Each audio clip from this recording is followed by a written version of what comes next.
ready? It's the Roundtable with me, Robert Bannon. Welcome to the Roundtable, everybody. My name is Robert Bannon, and you're listening to us on the Broadway Podcast Network, or over here on Broadway World, or here on social media. You know, we're a show where artists come to talk about art, and I love television actors. I love stage actors too. I love people who just take acting and say, "I'm going to be an actor. Like, I'm going to become an actor. I'm going to work. I'm going to self-tape my face off, and I'm going to show up on set, and I'm going to make it as an actor." And our next guest has not only done that, has worked on some really big, incredible television shows, and is out here in the Midwest like me. And when my friend Johnny sent it to me and said, "This is an actor you need to see," and I saw some of the work that our next guest has done, I was like, I need to know how he's doing it. I need to know if I need to ever do a self-tape, that I'm going to call him in and make him be a reader. He doesn't know that yet, but we're going to make it all. We're going to all work together. Come on. Herbert Harper Jr. is here. Welcome to the Roundtable. Hey. See, look, you got this. You got the self-tape screen. You're ready to go. You know what? This is funny because this whole thing back here, like, it serves as multiple purposes. So taping is one of them, actually. Yeah, I hear that. Well, congratulations on everything, all the work, and make. So, was there a moment? You grew up in Chicago? Yes. Was there a moment where you thought to yourself, "I have the bug. Like, I want to be an actor"? When was the moment you thought that was something you had the courage to even do? You know what? That's interesting that you asked me that. I grew up in a household where music and movies and TV shows were always played. And I was an only child. My mom pretty much was the main breadwinner of the household because my dad became ill shortly after they became married. So, whenever my dad was asleep, wasn't watching me, and my mom was out working, I would pretty much have the TV on VH1, reenacting, favorite music videos, or I was reenacting scenes from, my favorite musicals. And yeah, I was too shy to do anything about that as a kid. However, I did come up doing public speaking. And, the main focus was, get the best grades you can because we can't afford to send you to college when it's time to go. So I pretty much threw my focus into, becoming like the best well-rounded student I could. And by the grace of God, like, I was able to get a full ride to school. And so once I did get to college, I decided to just pursue all the interests that I always had, but never could really focus on too much. And so I took acting classes, I joined a theater troupe, and I was a part of a few performing arts groups. And, I built a resume for myself. And, once I decided to pursue acting full time, at least I had something to show for it. I had something under my belt, said, yes, I'm interested in this. So I think it was college that allowed me to grow into myself and fully become comfortable in, whatever the next steps were at the time. That's so fascinating, because I remember going to acting school and people saying to build a resume, and people saying, like, I don't have any credits, and that you can build a resume through doing theater work, or joining choirs, or joining or going to community theater. Like, there is work to be done before you work on a set with Spike Lee, or you go to a film festival short that is winning awards. Like, there's steps to building a career, and you got to put in some of the work. So when you look back at those days, learning the craft and getting your in the door here, do the skills you learned through the different things you've done, they probably still show up with you when you audition or self-tape or show up on set? Oh, most definitely. I remember, I think most of my learning in terms of acting not just came from watching different people, but also I had friends who had been acting since childhood and had done theater all across the country by the time I decided to pursue this professionally. So they were kind of like my North Star in a sense. Those are the people that I went to and said, hey, I want to do this. How do I set up a resume? I know it's different from a regular 9 to 5 job resume, which is something that I was well versed in. And, I actually met my acting coach through a networking event almost 10 years ago now. And I think she taught me a lot about, just the craft of acting. And she confirmed a lot of things that I was doing right. And then she told me a lot of things that I was doing wrong. And, it took a minute, but once I was finally able to grasp some of her teachings, I said, okay, I think I'm starting to understand things better now. And that's when, I started getting more auditions and I actually started, booking things. So, shout out to Josie Harris Thacker, one of the best acting coaches on the planet, I promise. And what I love about what I was reading about you on your website, which you can go to or follow you on social media, is that for you, like there's various things that you have done. So you could do an independent short, or you can do different parts, and you can do a television piece as well. And I know that there's different skill sets for different roles, and live theater is different than self-taping or being on a set with the camera. And those are things you really have to, most people do not have the natural knack to just be able to pick up a camera and nail sides and nail on camera. So how many auditions, can we talk about it so that people know that when they want to be an actor, because they think it's like you pick up your camera and you read some sides and all of a sudden you're a series regular. You put in work. Herbert, I know you put in work. No. I mean, don't get me wrong. For some people, it might happen relatively fast, but for me, I remember, I have a friend who is a playwright and does writing for different TV shows now. And she did talk about her background experience on, a popular film, James Brown story, Get On Up with Chadwick Boseman. And she talked about that experience. And I said, okay, extra work is how I could possibly get my foot in the door, because I didn't go to school for theater or anything like that. Like, my degree is in advertising. I just took theater classes, as electives whenever I could fit them into my schedule, and did all these things on the side.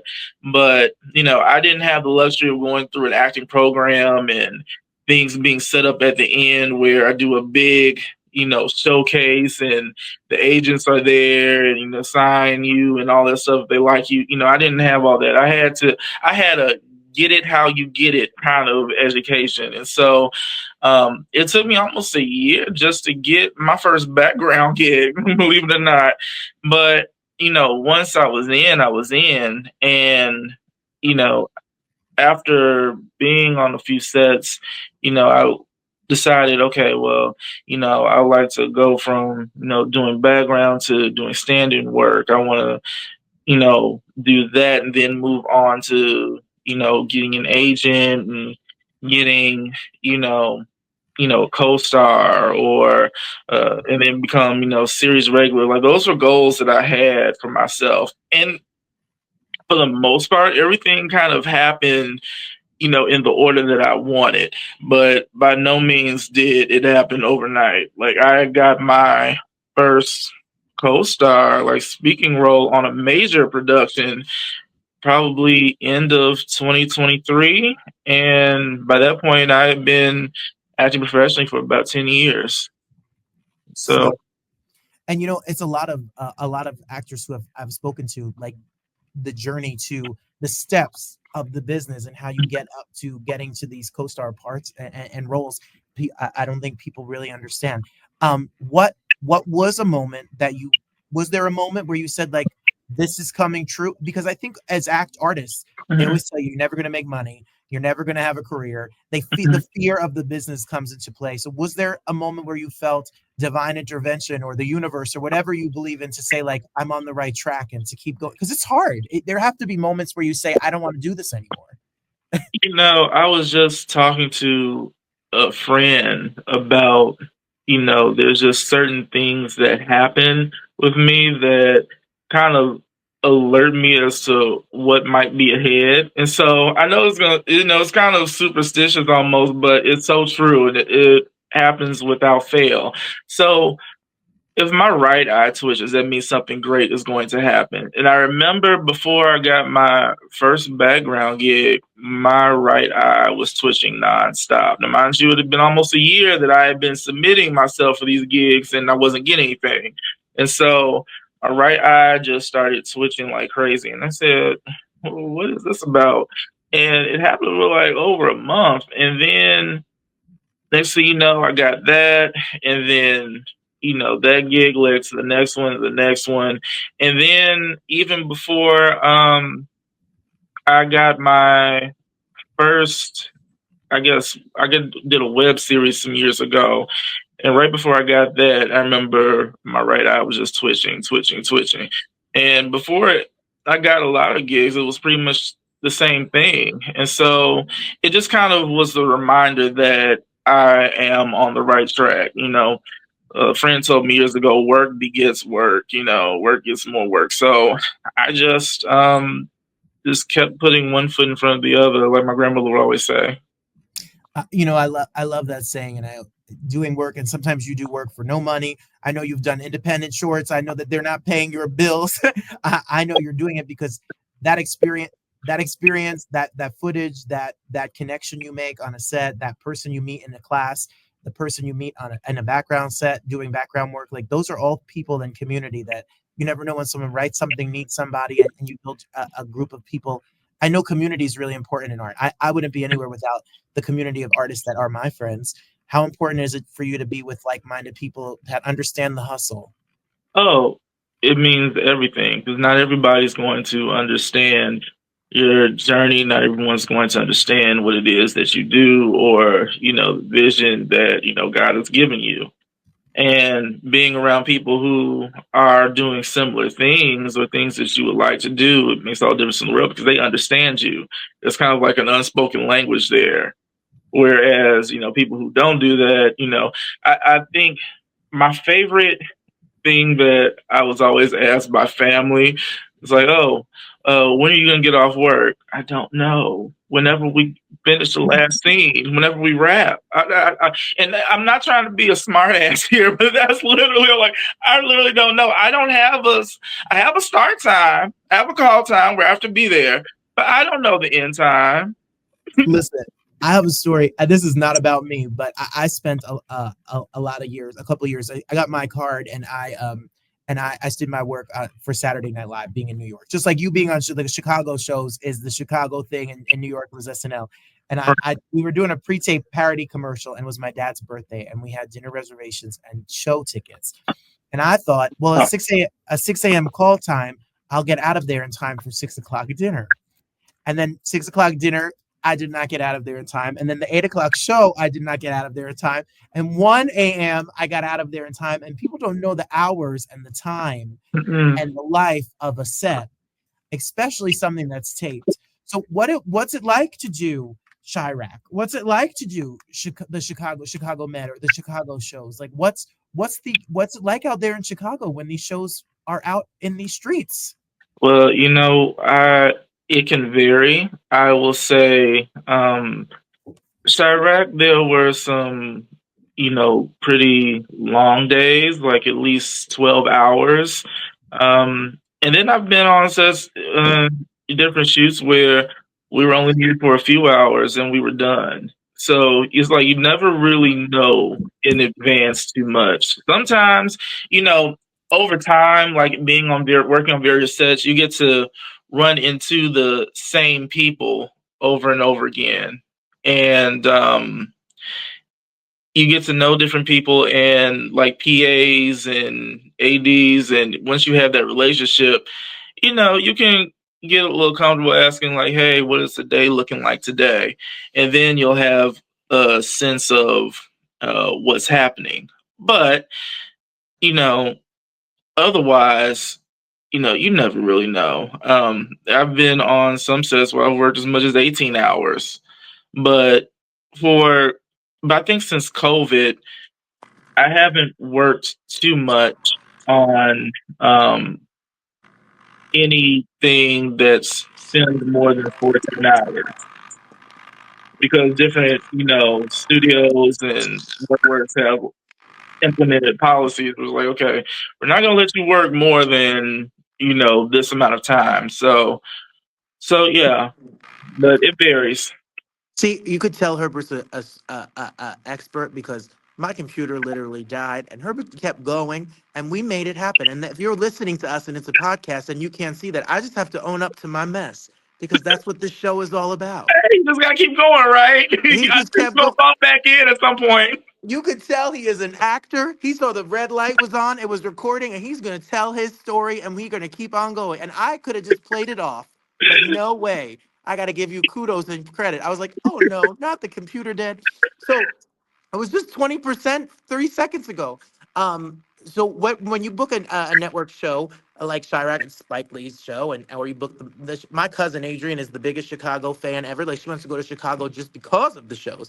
So when you get to audition for something like that and you book it, what is I never booked something like that before. That's why I'm a teacher. What is it? Why? What is it like when you show up on set? How do you get over the fear and anxiety of stepping into something that's as big? And how do you prepare for that moment? You know what? I have a very unique experience. Like, I background work and stand-in work was a long time. At first it was my way of getting my foot in the door, but over time, like it became, a viable survival job. And with me working on the set of Chicago Med for as long as I did, I was, core background, so I was core hospital staff, and I was med tech on the show, and I was established from the pilot episode. And so I figured, okay, I'll just limit my background work to that show for the most part. And at the same, it was a unique experience because that show did upgrade a lot of people. That some people started off as background and then they became, kind of series regulars in a sense. They did get lines in different episodes. And I said, okay, if I stay here, and, I just stay open and stay ready, maybe one day that would happen to me. And then that day actually came last season. Mind you, it was like season 9 at this point, and I've been on since the very beginning. But I just remember a role was written for a med tech, and one of the assistant directors on the show called me down and said, "Hey, we have this episode coming up. MedTech was written. Role for MedTech was written. Would you like to be considered for it? Would you like to audition for it?" And I said, "Absolutely." So I auditioned from the director.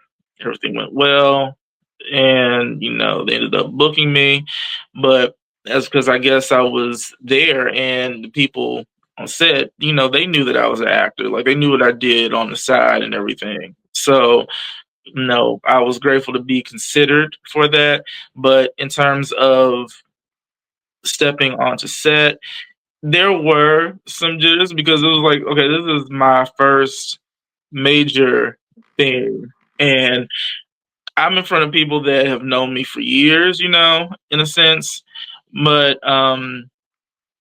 it was just one of the most rewarding experiences in terms of, okay, you all see me as background. Now you get a chance to see me as principal.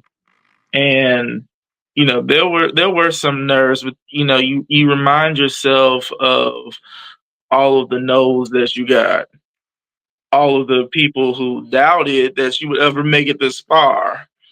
You remind yourself of why you're here in the first place. To do what it is that you enjoy doing. And once you do that, it's like, okay, we're ready. And you're ready. Yeah. You're ready. Ooh, my goodness, that has to be a moment. And It is. and it just gotta fuel you to keep going and doing more. And more great, amazing stuff is coming. Do you? And look, people, when you go on his website, which is his name, and the link will be below us, you can see all of the amazing shorts and film festivals and award-winning films and things that you've gotten to be a part of. I mean, many different award-winning festivals that stuff has been a part of, the network stuff, and all the things in Chicago. And there's an art life in Chicago and a TV and film life in Chicago. How is it being an actor in Chicago?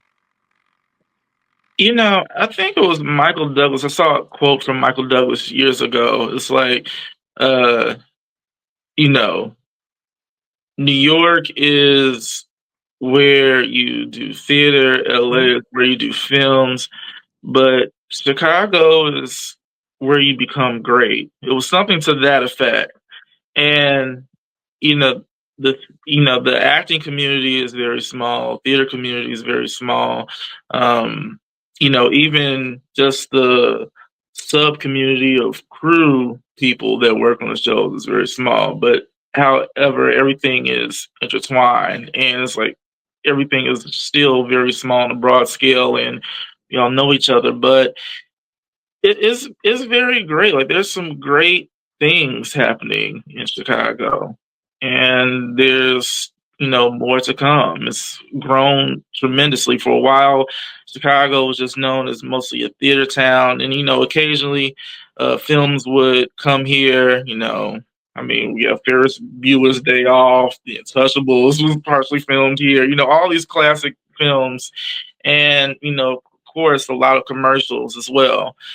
And then, in the last, you know, 14 years or so, this whole television and film community has grown, and it's only getting bigger, it's only expanding. So, it's great. Like there's a lot of work here, and I'm just excited to see what's coming. Well, I know that once you book that principal gig and once you book that under five or that principal or that co-star, then all of a sudden the ball rolls because this industry's so weird. Like it sees you in a box, and then as you break out of the box, you just more and more will like attracts like, and work begets work, and the more work is definitely coming. What have you learned so far? What, like a lot of new actors, my students that are musical theater actors or acting students, they always look for advice. Do you have any practical advice, earthy, crunchy, spiritual advice, whatever you can that you've learned in your journey for them to that maybe you've learned as a trick of the trade as a working actor? Oh, there's so many things I could say.